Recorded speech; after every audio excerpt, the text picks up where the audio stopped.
கர்த்தருக்கு ஸ்தோத்திரம். இந்த நாள் தேன்துளி நிகழ்ச்சியிலே இந்த காலை வேளையிலே உங்களை நான் மீண்டும் சந்திப்பதில் அதிக மகிழ்ச்சி அடைகிறேன். கர்த்தர் நல்லவராக இருக்கிறார். இந்த நாளிலே கர்த்தர் நம்மோடு கூட அவர் தொடர்ந்து இடைப்பட போகிறார். அதற்காக தேவனை நோக்கி பார்ப்போம், கர்த்தருடைய வார்த்தையை பார்ப்போம்.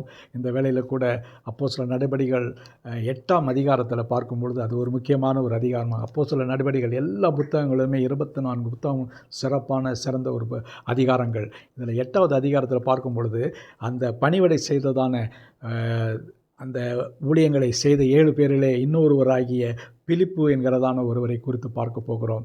பிலிப்பு அந்த 7 பேரிலே ஒருவர், மிகவும் தாழ்மை உள்ளவர்.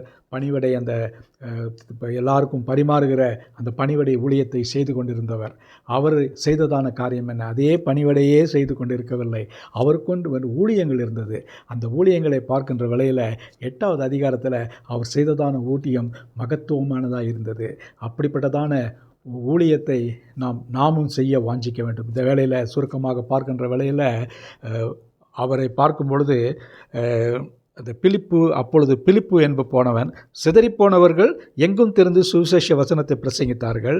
அப்பொழுது பிலிப்பு என்பவன் சமாரியாவில் உள்ள ஒரு பட்டணத்துக்கு போய் அங்குள்ளவர்களுக்கு கிறிஸ்துவை குறித்து பிரசங்கித்தான்.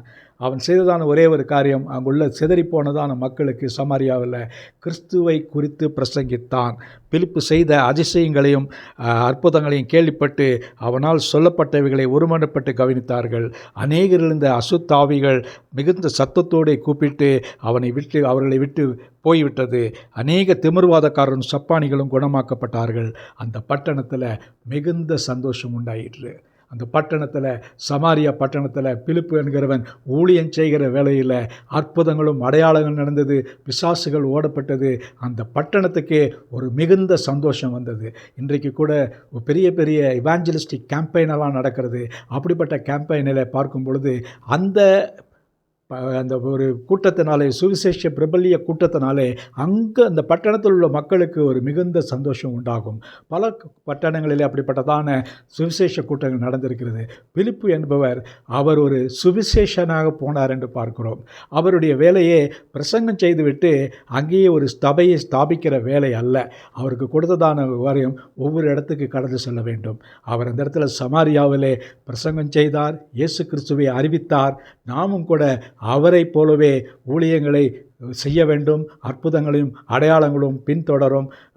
நம்ம எங்கே இருக்கிறோமோ அந்த பட்டணத்தில் மிகுந்த சந்தோஷம் உண்டாயிருக்கும்.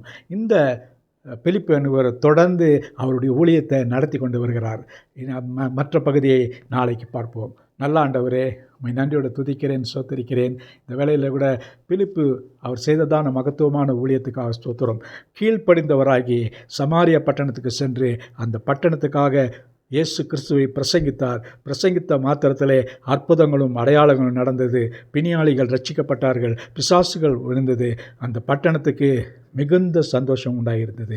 நாங்களும் கூட நாங்கள் இருக்கிற பட்டணத்தில் இந்த பிலிப்பையை போல ஊழியம் செய்யவும், ஆண்டவரே உம்முடைய நாமத்தை பிரஸ்தாவப்படுத்தவும் எங்களுக்கு உதவி செய்ய வேண்டுமா ஜெபிக்கிறோம். அப்படி நடக்கின்ற வேளையில் ஆண்டவரே உம்முடைய கிருபை எங்களோடு கூட அதிகமாக இருக்கட்டும். அப்படி இருக்குமே என்று சொன்னால் நாங்களும் கூட பிலிப்பையை போல நாங்கள் ஒரு ஊழியத்தை செய்து நிறைவேற்ற முடியும். கிருபையை தாங்க. மீட்பர் இயேசுவின் நாமத்தில் ஜெபிக்கிறோம் நல்ல பிதாவே. ஆமேன், ஆமேன். கர்த்தர் உங்களை ஆசீர்வதிப்பாராக. இந்த நாள் ஒரு மகிழ்ச்சியும் சந்தோஷமான ஒரு நாளாக அமையட்டும்.